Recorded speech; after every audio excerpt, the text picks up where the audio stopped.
এই দাঁড়ান দাঁড়ান, আপনি যে বাথরুমে যাচ্ছেন মাথায় টুপি নেই, এইভাবে বাথরুমে যেতে হয় না। বাথরুমে যাওয়ার সময় আটটি কাজ করা সুন্নাত।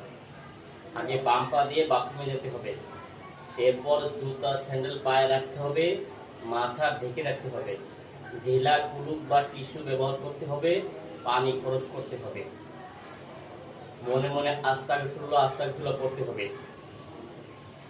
বের হওয়ার সময় দোয়া করতে হবে এবং ডান পায়ে বের হতে হবে। বাথরুমে প্রবেশের দোয়া, আল্লাহুম্মা ইন্নী আউযু বিকা মিনাল খুবুসি ওয়াল খাবাইস। আর বাথরুম থেকে বের হয়ে এই দোয়া করতে হবে, গুফরানাকা আলহামদুলিল্লাহিল্লাযী আযহাবা আন্নিল আযা ওয়া আফানি। ভিডিওটি যদি শিক্ষণীয়মূলক হয়ে থাকে, আপনার কাছে ভালো লেগে থাকলে অবশ্যই লাইক কমেন্ট শেয়ার করে উৎসাহিত করবেন।